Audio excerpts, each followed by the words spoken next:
বৌমা খুব কষ্ট পাইছে। বৌমা কষ্ট পাইছে, তুমি কষ্ট পাও নাই? বৌমা শখের গ্লাসটা পুরো ভেঙে গেছে, আমিও মেলা কষ্ট পাইছি। মা, আমি গিলাসের কথা বলি নাই। তোমাকে যে এত কথা শুনতে হয়, এজন্য আমাদের উপর কি তোমার একটু কষ্ট লাগে না? বোকা ছেলে কি বলে। আরে আমি যদি শখের গ্লাসটা না ভেঙে ফেলতাম, বৌমাকে আমার বকা দিত দিত না। আমি ভুল করে ফেলাইছি, ভুল করছি, শাস্তি পাইছি, কষ্ট পামু কেন? এইটাই নিয়ম রে বাবা। খোকা,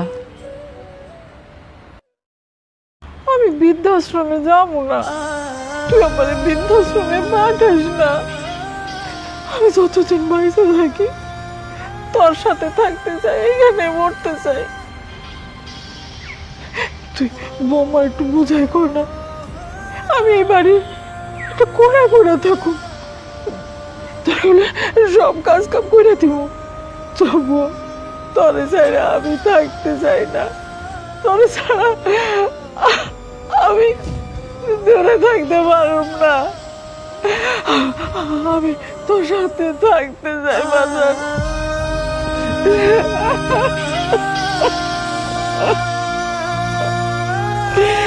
আমি তোরে ছাড়া বাঁচব না খোকা, আমি তোরে ছাড়া বাঁচব না। আমি তোর সাথে কেমনে থাকবো?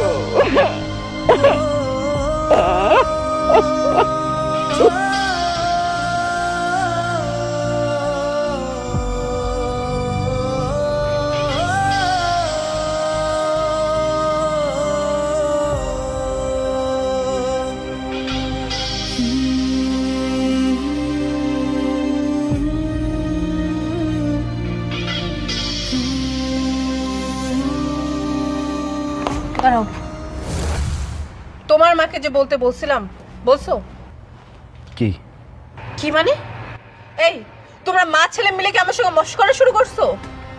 এখানে মশকরার কি দেখলা? মশকরা না তো কি, এমন ভাব করতেছো যেন আমি তোমাকে কোনো কিছু বলেই নাই, তুমি কোনো কিছু জানোই না। দেখো তাজিন, আমি এ বিষয়ে কোনো কথা বলতে চাই না। কিন্তু আমি এই বিষয় নিয়েই কথা বলতে চাই। আমি পারবো না, আমি আমার মাকে বৃদ্ধাশ্রম রেখে আসতে পারবো না। তাও পারবা কেন? তুমি তো পারবা শুধু আমাকে জ্বালাইতে, আমার জীবনটাই তো জ্বালায় জ্বালায় চলে যাচ্ছে। দেখো, এই বিষয়ে বারবার কথা না বলে তুমি পারো না? না, পারি না, আর আমি পারতে চাইও না। আমি যা বলবো এই বাড়িতে এখন থেকে তাই হবে। আচ্ছা, তুমি যা বলো এগুলো কি ভেবেচিন্তে বলো? অবশ্যই ভেবেচিন্তে বলছি।